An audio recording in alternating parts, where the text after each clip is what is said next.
Hello, everyone. Welcome to Adversary of my Adversary. It's good to see you, Tree Sap. Good to see you, Moon. I know you just said that like you couldn't hang out, but it's good for you to see you pop in and say hi and all that stuff. Hail, everyone. I hope everyone had a productive week and a good week. And I'm fiddling around with a card top, so sorry about that. ADHD is a thing. It's good to see everybody. Hope everybody is doing well. So this week we're going to go, the direction and focus that we're going to go is going to be more occult-based. When and where we find opportunities to kind of incorporate kind of like the day-to-day life stuff inside of that subject is when we'll kind of interject it.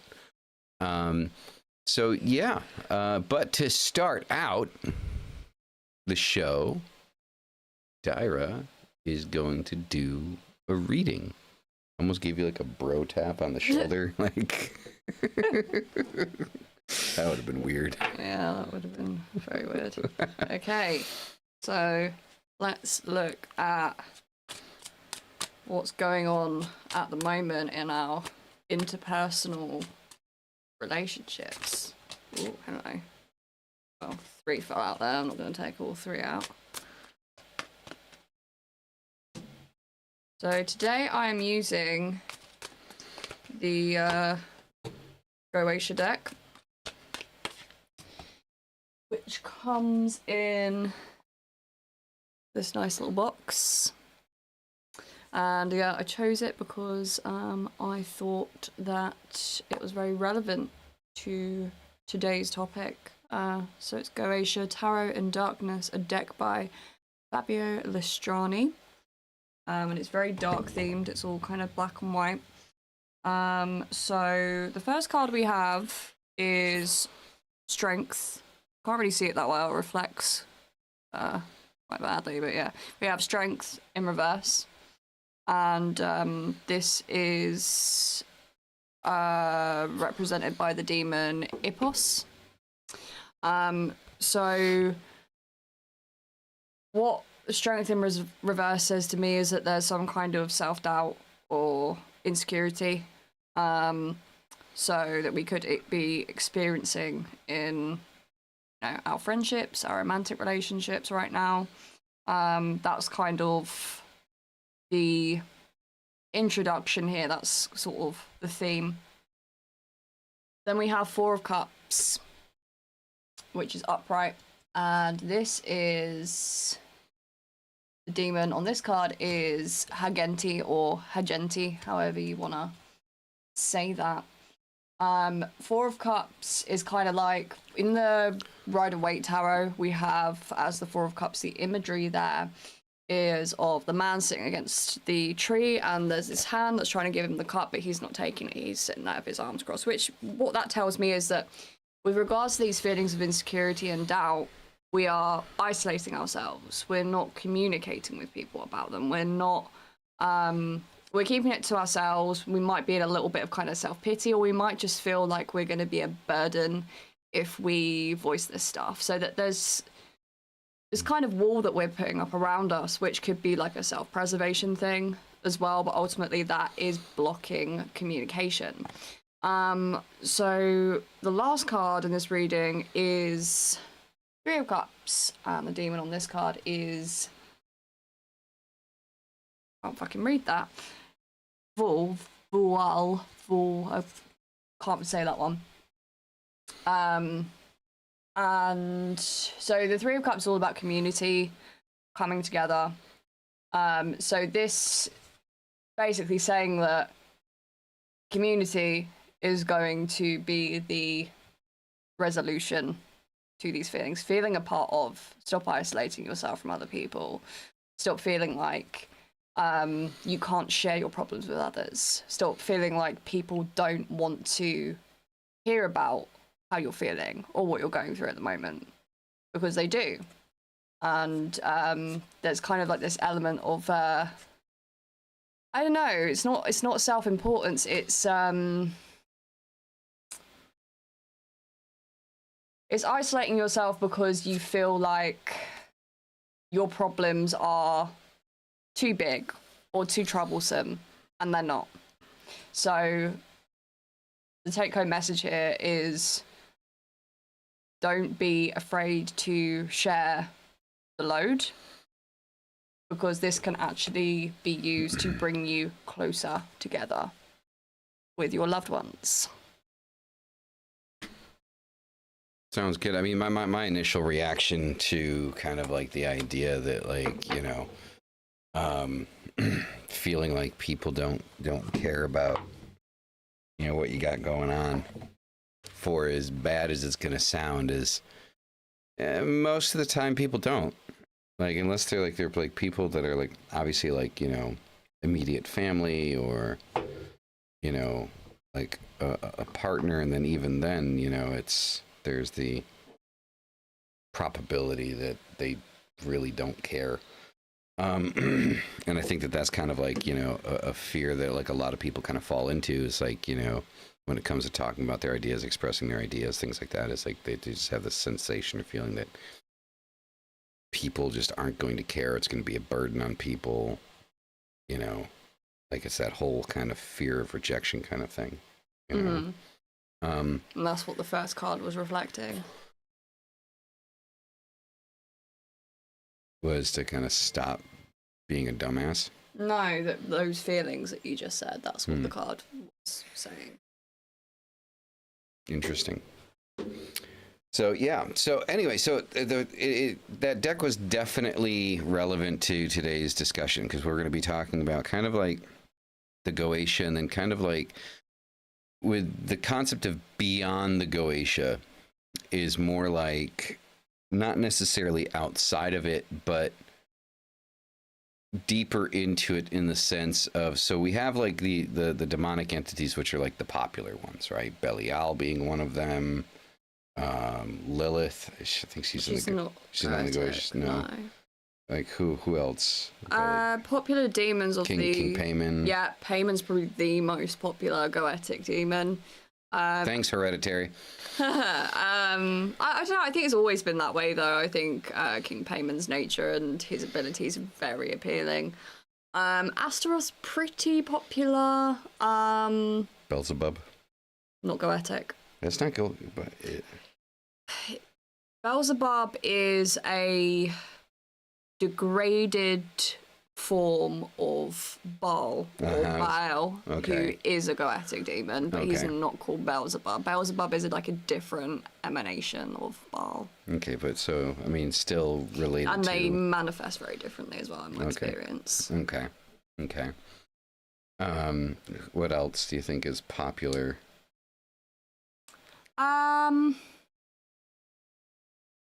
From my experience, the old lust demons, Citri, Zephyr. People when anyone's got like a huge vendetta against someone, people immediately go to like Glacia Labolas, because Glacia Labolas is like considered like the in his descriptions, he's said to be able to cause death and murder and things like that. But so people get really kind of hung up on that one.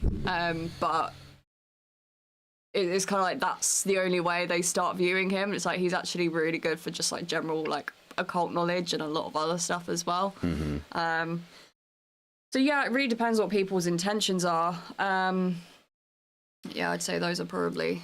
I feel like the two biggest ones that most people gravitate towards is Belial and King Payman. Like, I think those are like the two that like most people like that you see like making videos about on YouTube, writing things about them on their blogs and stuff like that, like their experience with them, stuff like that.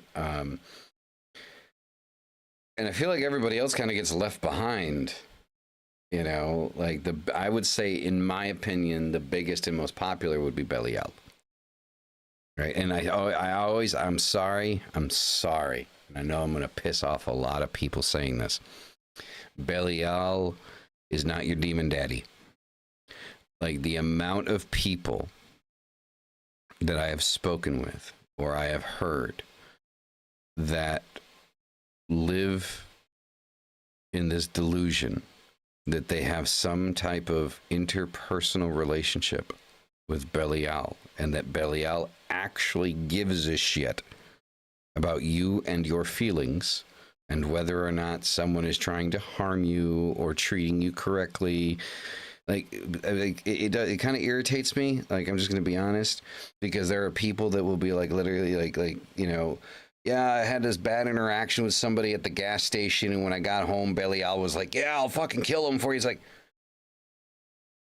Yeah. what are you smoking, man? Yeah, I mean, I think there's a massive misinterpretation when people start thinking like that, because there's a massive difference between, like, if you go to Belial and say, I'm feeling this way about what this person has done to me and the harm they've caused, Belial's going to go, what are you going to do about it? And then people will interpret that as, Belial told me to do X, Y, Z. He didn't. Mm-hmm. You can go to demons for direction, of course. Absolutely. But that doesn't... You're left with a choice there. You're not being told to do something. You're being told to... you're not being told to do anything. You're being given some direction, because... Well, my interpretation of Belial, like, maybe this is like an oversimplification, but my interpretation has always been like, he's the one that kind of gives you the kick in the ass when you kind of need it. Like, you know, like when you're stuck on a decision, you're stuck on a choice, you're just stuck in a position in your life. And Belial's the one that's kind of like, well, then fucking change it. Like, essentially, like, I feel like most of the time working with Belial is kind of like, all you really have to do is look at yourself in the mirror and be like, what the fuck am I doing? Or what the fuck am I not doing? And you could probably get your own answer. Like, I mean, obviously, I think there are usage scenarios and cases where working directly with Belial, you know, is beneficial. But I feel like most of the time, like, you're getting told to look at yourself. Yeah. I actually just had something in my head that has just completely gone, but yeah, he's not the one to... in my experience, Belial doesn't tolerate any of, like, that victim shit. Mm-hmm. It's kind of... It's kind of like, if you go to Belial with your problems, he's going to point out how your life really isn't that fucking bad. Mm-hmm. And probably how your problems are your fault. Oh, absolutely. Absolutely. So yeah, Belial is one of them. King Payman is another, because people think that King Payman is this, like, super friendly demon. Which, yeah, I mean, he's got a softer approach than Belial in my experience, but what a lot of people don't understand about King Payman as well is that if you read about King Payman, you will read that when he is summoned, he is accompanied by 2 other kings that come with him. They're not Goetic. And also you'll see that King Payman, I think, governs the most legions of spirits of the Goetia. So when you read the Goetia, it will tell you the demon's rank and how many legions of spirits that they govern. I mean, like 32 or some shit? King Payman governs 200 legions of spirits. Oh, okay. So now, people are a little bit, like, first time reading the Goetia, that might be confusing, because you're like, what does that mean? It basically means it's the influence that they have and the kind of familiars or servitors that they have. Essentially, not like servitors like you think of a usual servitor, but like the spirits that serve that demon. So if you're summoning King Payman, the likelihood of other things coming through is higher than others. Mm-hmm. That's been my experience. I've experienced more paranormal activity working with King Payman than I have with any other demon. And that's because I think that it's due to what he brings with him and the amount of following he has. Like when he arrives, the imagery that's described in the grimoires is that he's followed by a lot of spirits and they're all playing fucking trumpets and shit, right? So I think that a misunderstanding with beginners is that he's an easy demon to work with. Not necessarily, because unless you really know how to control your space, that can start to become problematic. Yeah, I mean, I guess that makes sense. Now, what getting into kind of like lesser known or lesser worked with demons that you think would be kind of good for people to maybe crack open a book and investigate a little bit? So I think that when people want to get into working with demons, they have a few things on their mind. I like to put people into two different categories. Category A are people who want a demon to help with love, sex, money, success, career, etc. And then the other category are people that really, really want gnosis. Now, I'm not saying that category B is better than category A, because I think that there should be a balance, personally. I think that if you're not using the magic that you know how to do to not get things in life in a physical sense, then yeah, sometimes I just think, like, you know, you're a magician, you know, you can you can do what you want here. So I think it's important to have a balance, because the people that fall too far into the kind of gnosis side of things, they get a little bit skeptical as to whether to ask demons for help. It's almost like there's a reservation, or they're scared to do it because they feel like they're being entitled, and it's like this inferiority complex forms. Anyway, the reason I mentioned that is because people will look at the demon's abilities before wanting to work with them. So the demons that can help with perhaps less appealing things and aren't all about money and aren't all about love and relationships and other kind of material desires, they kind of get overlooked. So just trying to think, like, a demon I really like to work with sometimes, I haven't done for a while, but is Sia, or Siri. And he is ranked as a prince. He is a demon of the night, and he is a mercurial demon. Now, the Goetia is very much built upon planetary magic and planetary correspondences, so the spirits of this grimoire will carry that kind of planetary energy. Sia is the most mercurial spirit that I've ever come across, and what I mean by that is when you work with him, everything speeds up. It almost feels like time literally speeds up when you're working with him, and you feel like you've taken some sort of stimulant or something. Wouldn't necessarily recommend it for beginners because it is very intense, but I do feel like he's overlooked. It's kind of like if you need something done quick, not like you're bidding or a chore or anything, but like if you need to do something quickly, like say you've got a project that you need to finish, you have a deadline, and you just don't have the energy in you to get that done, C is the one that you would kind of bell up there. Also, if you need things to come through more quickly, like if you're waiting on something, you want to, speed up a delay that's happening, he's great for that as well. Now, one that I work with on a very regular basis is Bune. And Atius mentioned before we went live to, maybe talk about Bune a little bit. I think Bune is worked with by many, but I think Bune is massively misinterpreted in the sense that, like, everyone thinks that he's like an ATM demon, like, if you want money.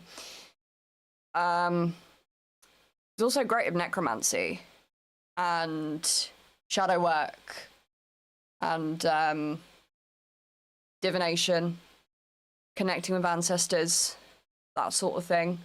In my experience, Boone is not the fastest demon to work with when it comes to money, because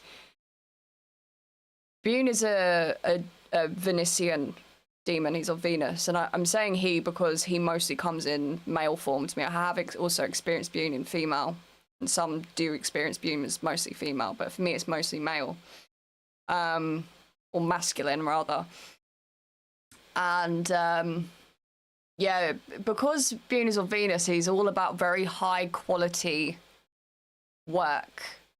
You know, it's sort of like with Boone, it's a case of like, if I'm struggling for money, Boone will be like, okay, well, focus on your long-term projects and put all of your energy and, you know, all of your creative energy into that to create something of a really high standard. Boone isn't going to give me $5,000 out of nowhere. I mean, no demon is really, like, if we're talking realistically. But, you know, if I am in a bit of a sort of like, I don't know, a bit of a situation where, you know, I might need some extra cash for an unexpected expense. I've worked with Valak before. I remember I really needed to sell my car once because it was just sitting there doing nothing. And yeah, Valak came through with that. Valak's very good at just like getting things done quickly. But the thing is with things like that, if you're asking for money, you have to be really specific about where you want it to come from. So for me, it was like, I need to sell my car. If you go to Valak and say, I really need some money, like quick, and then in a week's time your relative dies and leaves you some inheritance, you know, you've got to be kind of specific. But again, Valak is one of those demons that's misinterpreted as a money demon. Valak is great for detecting deception. He's said to, you know, be able to identify snakes and tell you where snakes are hidden. So he can reveal kind of what's going on that you might not see among people that you might trust and but aren't trustworthy. So yeah, I feel like I've talked a lot. So I mean, well, you're kind of like the Goetia expert, right? So like, I mean, you kind of know, you've kind of gone down the line and worked with quite a few of them. Me, I'm very controlled with who and what it is that I work with, right? So obviously most of you know that like I'm you know, primarily I'm dedicated to Baphomet, which there's that age-old argument whether or not Baphomet's an actual entity or just a representation of the occult created by, you know, the French occultist Levy. But you know, it's a neither here nor there. Lucifer, Amen. I've worked with Payman. Recently Belial, like you know, and very little with Belial. Lilith, I've worked with Lilith. So, you know, I'm very controlled with what it is that I call upon. And I have a tendency of working with one entity on focus for an extended period of time. And when I say an extended period of time, I don't mean like a couple of months. Like, I mean like a year, 2 years, you know, something like that. Like with my experience with Baphomet, it took at least 2 years to start kind of peeling back, you know, the veil on that. and then you've got me, and I work with like 3 to 4 demons a day. Right, yeah. You know, so, and I never ask for anything. Like outside of Gnosis. Like outside of Gnosis, I don't ever ask for anything. I'm not, like, my ritual focus is Gnosis. Like I don't ask for outcomes. I don't ask for action. You know, I focus on understanding what's happening around me and what it is that I can do in the role that I play in my own life. Because I feel that that's where I have the most power, right? And I'm more adept to focusing on my own ability to do things, right? Rather than trying to have some entity do it for me or move pieces on a chessboard, so to speak, to move things along in a way that's maybe not natural. I feel like when you start to play around with the natural order of things for yourself, like you may not do something that will overly affect the world around you, but you could end up doing something, even if it is for somebody else, you could end up doing something that could greatly affect yourself. And so I avoid doing work that involves creating situations of consequence where perhaps there may not be a necessity for consequence.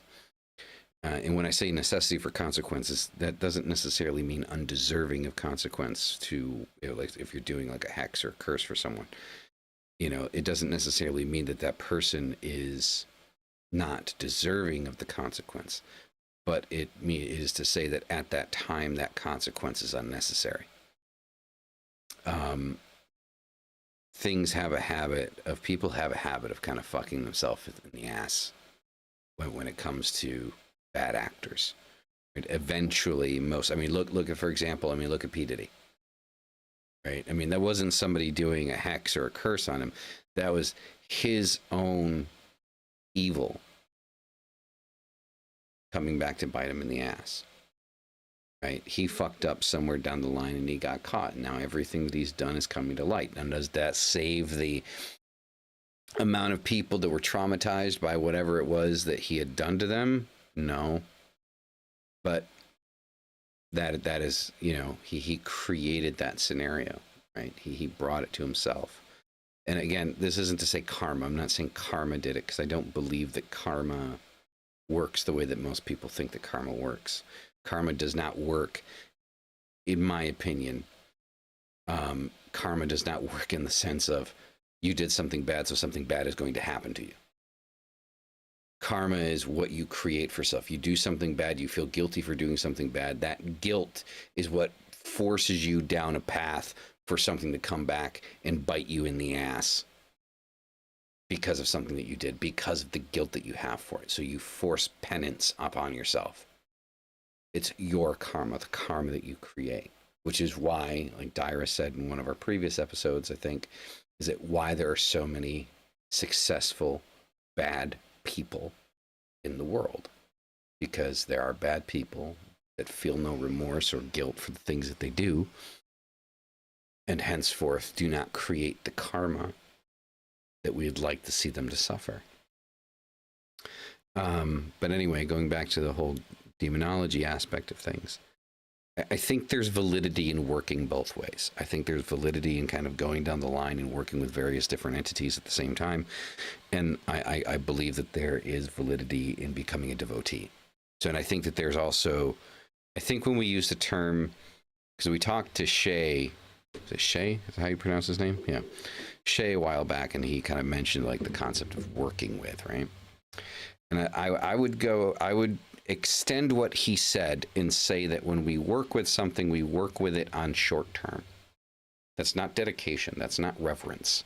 That is working with the entity, right? Reverence is a very different thing and a much higher caliber of work when you put that time and that effort into a few entities instead of a broad spectrum of them. So, for example, like my work with Baphomet, I would definitely say that I worship Baphomet, that I revere Baphomet, I am dedicated to Baphomet. I would definitely go that far and say that. I don't just work with Baphomet, I am a devotee of Baphomet. Same with Lucifer. I wouldn't just say that I work with Lucifer. I would say that I'm a devotee to Lucifer and Lilith. So those three primary entities are the ones that I've worked with for the longest amount of time. And I would definitely say that I'm a devotee of those three specific entities. So where do you think, it's almost kind of starting to get like an interview, but yeah, where do you think somebody getting into demonic magic should start? Do you think they should start working with something, or should they become a devotee to something? What do you think is more beginner friendly?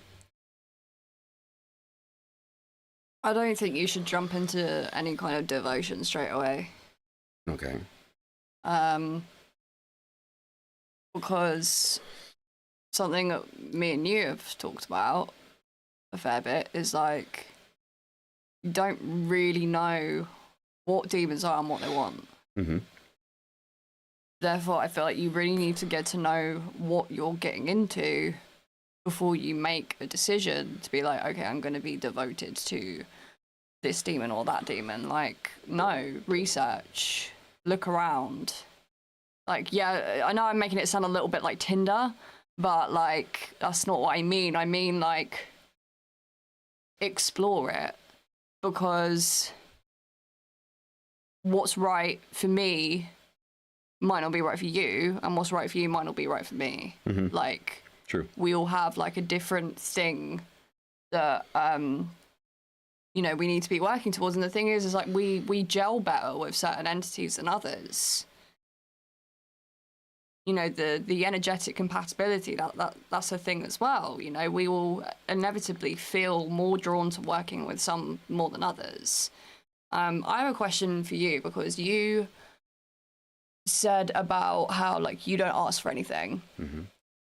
And it's almost like you implied that you don't think you should. I'm not saying you don't think other people should, but you said that it's almost like it implied that you don't think you should. So I want to ask, what are your thoughts on the way that like I do things? Because you know that I ask for things, and you know that I do client work, Mm-hmm. and you know essentially the way that I work. I don't have an opinion on how you do things. I know, but I want one. But I can't just pull one out of my ass. That's the thing. You know, it doesn't affect anything that I do, so it's completely irrelevant of how you do things. Okay, but like if it wasn't.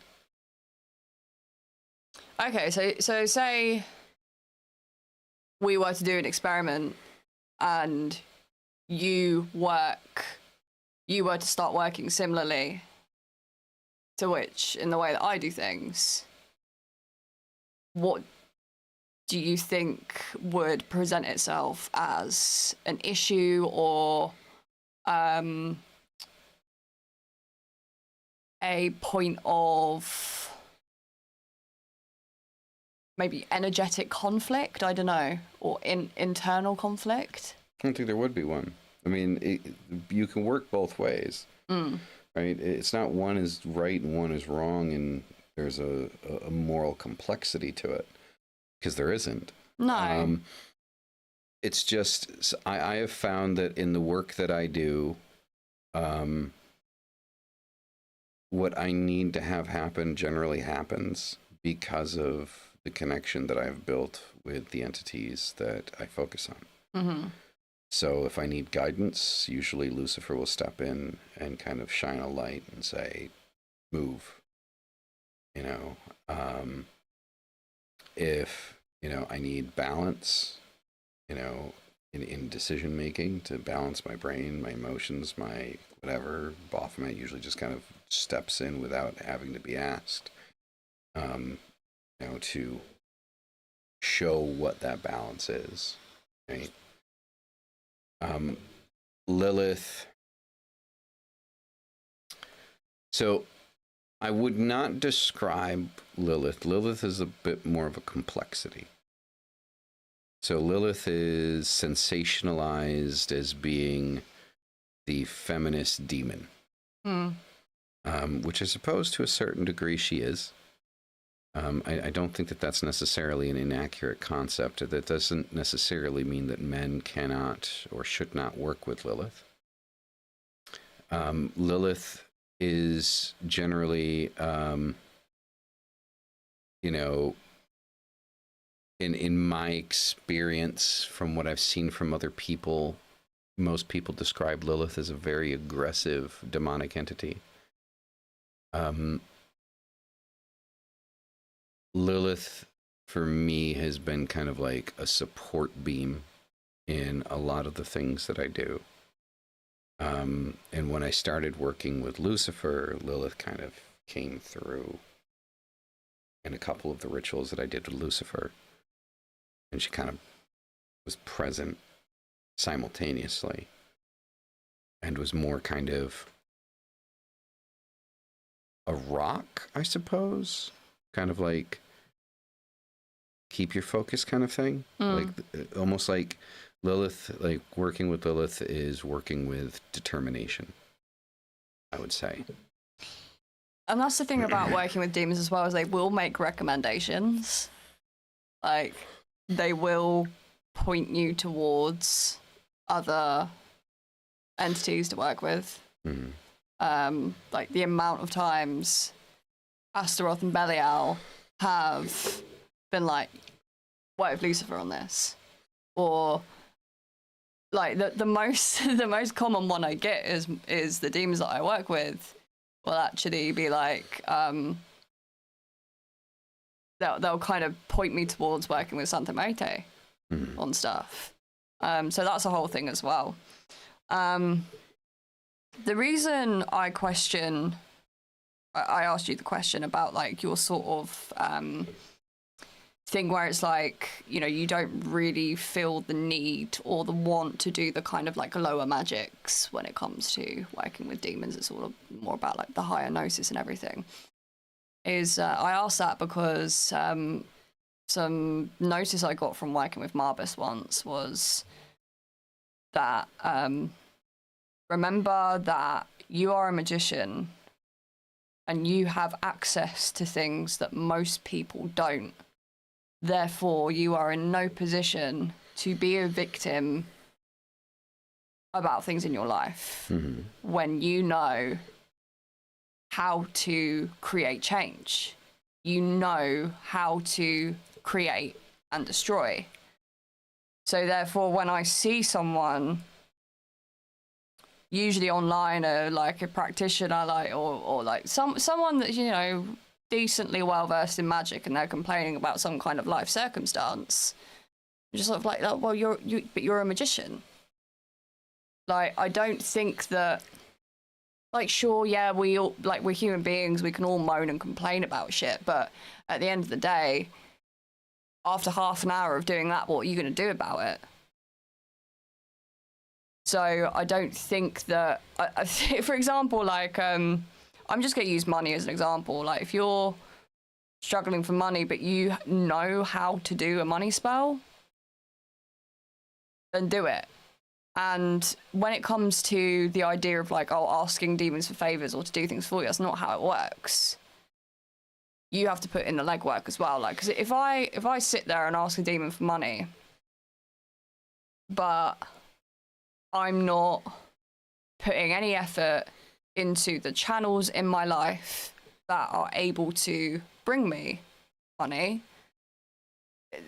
nothing's gonna fucking work. Well, that's kind of the thing, right? It's like, that's one of the reasons why I don't ask for anything, usually. It's not that I never do, it's just that I usually don't. Because any changes that I need to happen in my life, there's usually an understanding that I can kind of skip past the whole asking a demon for insight thing and be like, okay, what do I have available to me? And what can I create to be available to me? You know, and it's not that like there is no demonic involvement either, right? But that's also, I think, you know, a consequence of, you know, building those connections, building those. I don't like using the term relationship because it's not really a relationship. There's not a lot of give and take. More give than it is. There's more taking than it is giving. Again, like I said, like before, like, I mean, they're getting something from us. We just don't know what it is, like completely or wholly. But it's definitely a case where it's more take on my behalf, right? I'm taking a lot. Like, even if it is gnosis, like gnosis is still asking for something, right? You're still asking for information. You're asking for guidance. You're asking, you know, for whatever the hell. But most of the time, there's an understanding, especially being on the left-hand path, and this is one of the reasons why I started really leaning in, 5 years ago onto like, the left-hand path thing, is because it's an understanding that it doesn't matter who the fuck you work with, nothing is going to happen if you don't get off your fucking ass and do something. It doesn't matter who you work with. It doesn't matter who you call upon. It doesn't matter how many incenses you burn and how many statues you have on an altar and, how many flowers you give as offerings or glasses of wine or whatever. It doesn't matter. If you don't get up and you don't actually do something, then none of that means absolute shit. Right? Even if you ask for motivation and then you get motivation and then you go play a video game for 4 hours with that motivation. Oh, that felt like a personal attack. No. It's not. No, it's not. It's just an example because I play video games. Sorry, she's been on a sim stint for a couple days. I can see why it was at first felt like one, but it was not, I promise. But so I'm working over the weekend to make up for it. So, it's just one of those things that you have to be reliant on yourself. Like being left-hand path, yeah, you can work with demonic entities, you can work with whatever and be left-hand path, or vice versa. You don't necessarily have to be left-hand path. If there are people, for example, that work in demonology or demonolatry and don't do anything or don't rely on themselves to get the work done and are waiting for a demonic entity to snap their fingers and make something happen, that's not left-hand path. If you're sitting there and you're bitching and complaining consistently and constantly about a circumstance in your life without doing anything to make it change or make it better, you're not left-hand path. If you feel yourself the victim all the time, you create scenarios where you're the victim, you're not left-hand path. There's a point in being a victim where you become a survivor. And it has been becoming a survivor and understanding that you have the strength and power and ability to move forward in your life that is the important aspect of being a victim. It's what happens after being a victim. Being a victim is when something beyond your control happens to you by force, and you are victimized by that circumstance or person or what have you. Now, there's nothing you can do to not be a victim, but you do have a choice as to whether or not you stay a victim. That's a choice. It's not a circumstance. It's not an extenuating circumstance. That is a choice. Being on the left-hand path is understanding the choice to move past it and to work through it. Work through the trauma. Work through the breakdown. Work through the pain and come out on the other side of it. That's what being left-hand path is. And that's a very important aspect of the left-hand path to understand, because when you're a left-hand path and you work with whatever, doesn't matter, or you're a devotee of whatever. I mean, I don't care if you're a devotee or working with the fucking flying spaghetti monster. I don't care. Being left-hand path is understanding that you have a responsibility to put the work in to make your life better, to put your life where you want your life to be. And so when it comes down to, asking for things, no, I don't really ask for things. Because I've realized that with the dedication that I put in, because I'm more of a devotee than someone that works with, shit just generally happens. And I also understand that any amount of worship and ritual and spell that I do still is going to inevitably require 90 to 95% of all of the work to be done by me. If I want to have a successful online business, if you want to have a successful online business, but you never take the step forward to try to build a website, you can't have a successful online business with nothing to show for it. If you want to be a clothing designer, and be the next, I don't know, Supreme. If you don't learn Photoshop and you don't learn how to use a sewing machine, I guess that's never going to happen, is it? You're not going to wake up one day like Neo from the fucking Matrix and say, hey, I know Kung Fu. It doesn't work that way. I never got the appeal of Supreme. Neither. I remember being in college and all the boys used to just be wearing fucking Supreme, and I would just be like, "You look like a fucking twat." Like, yeah, the two brands that were super popular, like, I guess when I gave a shit still, was Supreme and Off-White. Those are the two that were like super popular, and I think it's because mostly they became super popular because of their brand deals. Like Supreme did a deal with an artist or something like that. They got a connection with an artist and they just blew up. The same thing with Off-White.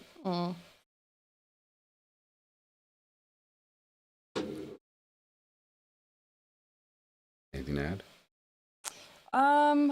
yeah, there was something you said about like how, you know, things just naturally like work out for you, and you believe that's because of like the dedication that like you've put in. I agree with that, because there's definitely things where like I've thought about asking for something, and it, as soon as I think it kind of happens. Well, I think when you build that connection with the entity, so there's a, I feel like the major difference that happens when you work with an entity, that entity can become present when you do a ritual, because when you do a ritual, you call on that entity and that entity becomes present. And then you can have a communication with that entity. When you build a relationship, a devotion, a reverence for the entity that you are working with, you're no longer working with it, you're a devotee. And when you become a devotee, you are essentially, I would put it almost on the lines of making a pact. Almost like similar to that. It is similar, yeah, because the amount that's gone into it, but it's not like officialized, I think. Like, my personal belief, right, is that when it comes, like, people don't agree with me on this, but my personal belief is if you're making a pact, it's lifelong. And you have to be okay with working with that entity for the rest of your life. No, I think, well, I mean, I can see it being that unless you stipulate, right? Like, so a pact is almost like a formalized contract. Yeah, but like, I've heard people be like, "Oh, I've got a year-long pact," and I'm just like, "Why don't you just work with them for a year? Like, what's the difference? What is the actual difference?" I think with a lot of people, there really isn't. But I think with a lot of people, what happens is that they feel like they need to use the term or word pact. They don't understand what a pact is. So me, I've never done a pact with anything, but I am a devotee, and I think when you become a devotee, so for example, like with Baphomet, Lilith, and Lucifer. It's, for me, it's doing a ritual, and I say, you know, after a significant amount of thought, by the way, like this isn't just something to do lightly, like you just don't wake up one day and say, hey, I'm going to do this. But you basically, what I did was I did separate rituals for each one and said, inside my head, partly verbally, partly in my head, I invite you into my life, into my being, into my existence, to be present at all times when you deem necessary, to no longer need to be called upon this way. And I will continue doing what it is that I am doing on a very regular basis. And a lot of the time, like, it's gotten to a point for me, for as much as I love my altar, and I will always have an altar, that will never change. I will always have an altar. But there are so many times that I find that, like, I don't even have to get up to go to the altar to do something. All I need is about 5-10 minutes just to kind of focus in silence, wherever it is I happen to have my ass planted, and do a little ritual in my head. Like, and I think when people ask about ritual space and stuff like that, I think like the most important thing that you need to learn how to do starting out is don't go buying statues and altar cloths and, you know, stuff like that. Learn to build a temple in your mind. Like that I think is like the most important thing, because shit can be destroyed, shit can be stolen, it can be lost. Your mind can never be taken from you. Well, that's why you are the altar. Mm-hmm. I always thought a pact to any deities is almost like a life commitment. I mean, that's the way I see it. That was the intention that I had when I made the pacts that I have. That, you know, that this is the dynamic that I want with this entity, and then, you know, I'm fed back what needs to be done in order to honor that, which is basically just regular devotion. In summary. So, yeah, I mean, that's the way I see it. I mean, other people see it differently, but in my practice and the way that I have formed my practice and also, you know, been taught from the beginning, that is how pacts are. I mean, I would say that, like, I think that, like, a pact can, like, I look at a pact as like a contract. So you're creating a specific exchange. So it's like, I'm going to do this and I want this from you. And unfortunately, that the pacts are kind of like a taboo and touchy subject. Maybe we could talk about it next week, because, I mean, a lot of shit that went down here in England because of EA coeting was all because of a pact.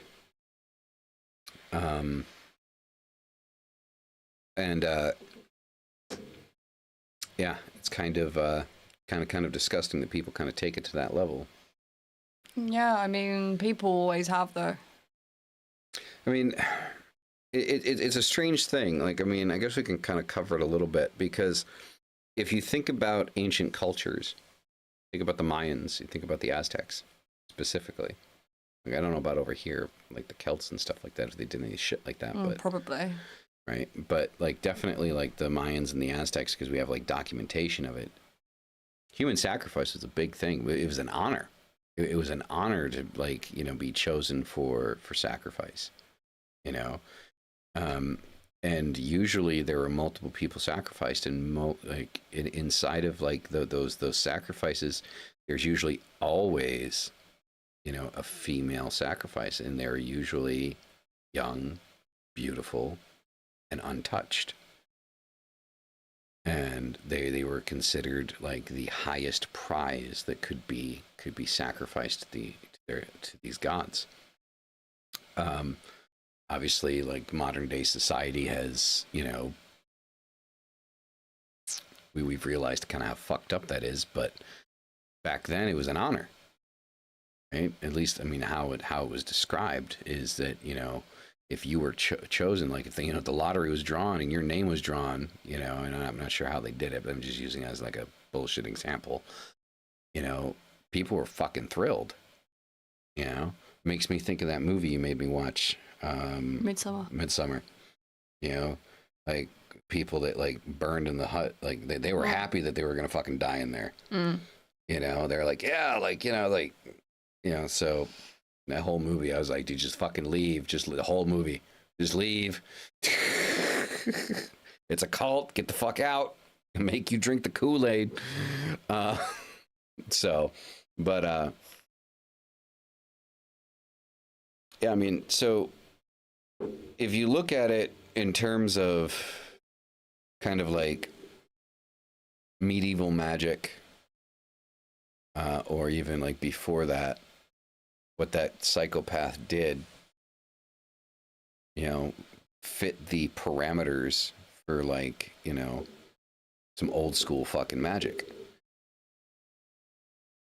And though it is disgusting and outlandish, outrageous, and unforgivable, we cannot deny that our ancestors as magicians, our spiritual and our practicing ancestors, saw power in these things, you know. So, but the circumstances were different, and these were people that were willing to give their lives to these gods, right? Like they didn't go to the burning pit screaming and crying. You know, they had a huge feast and there's a festival to celebrate it, and you know, kind of like, you know, your final hurrah kind of thing. And you know, they took you up to the top of the pyramid and threw you in the fire pit, you know, or whatever. And that's just kind of how it was looked at. But again, like what, like kind of like Camille kind of said, is like there's, you know, such a difference between sacrifice and an offering. And so, you know, they definitely kind of make sense. Anywho, Camille, to answer your question about books, one book that I always recommend is, I think it's called The Encyclopedia of Black Magic and Witchcraft or something. I have it here. Yeah, I got it on the shelf. Yeah, that's what it's called, right? The Encyclopedia of Black Magic and Witchcraft, I think it's called. So that one and Black Arts. Black Arts or Dark Arts? Black Arts. Black Arts. Those two books specifically. Like if you're looking for shit that like goes in hardcore deep, like I mean they are complicated reading.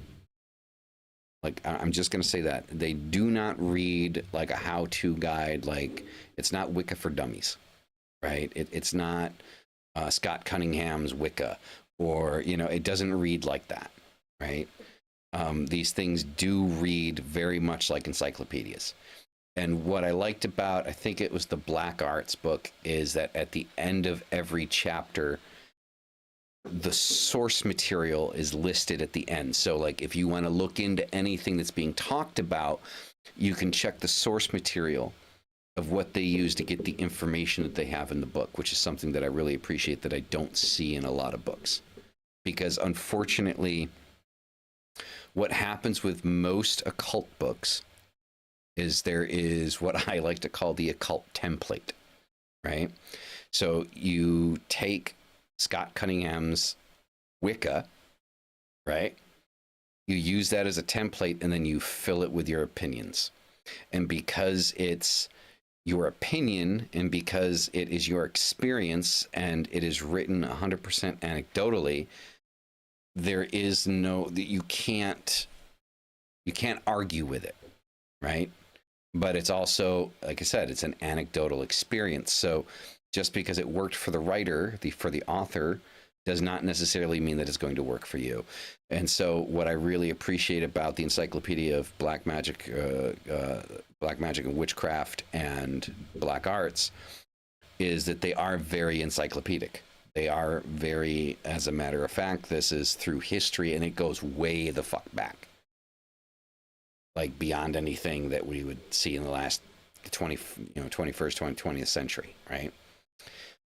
So it uses a lot of reference material. So those are two things that I would definitely recommend. What about you?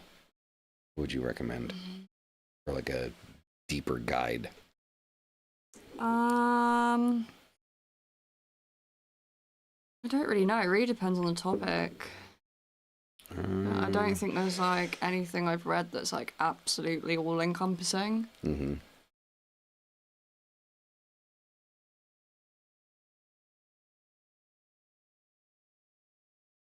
Yeah, I mean, well, yeah, because Camille's asking specifically for references and sources. So yeah, I would definitely say Black Arts and an Encyclopedia of Black Magic and Witchcraft. Like those are the two books that I would definitely recommend. But again, like just be ready for like needing to take a break from reading it like every 40 minutes, because it's one of those things that like it's one of those kinds of books that I like to have because I can crack it open and grab certain details out of it if I need it. Same thing with the only book that I would recommend for like correspondence and stuff like that. The one book that I've had since I was a teenager is Celtic Magic. I've had that book since I was, I think 14, 15, some shit like that. That copy that's been eaten by a dog and drawn in by my son. You know, I've had that copy since I was 14, 15, and I always go back to it for correspondence. And it's not You know, it's not a left-hand path book. It's called Celtic Magic, for fuck's sake. You know, it's got a picture of a fairy with a sword on the cover. But I find that its correspondent references to be very accurate, and that's the one I go to. That's my correspondence book.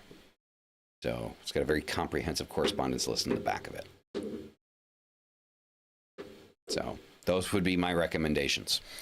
Anywho, that is going to be it for today. Thank you, everyone, for coming. You guys are fucking amazing. This has been Adversary of My Adversary. The music at the beginning was 9 Inch Nails. If you guys was wondering, the name of the song is The Lovers. Good track off of, I think the album is called Something Violence. Just want to give proper shout out here. Ad Violence is the name of the album from 2017. So thank you. You guys are fucking amazing. And as always, hell thy fucking self. See you in the next one. Peace the fuck out.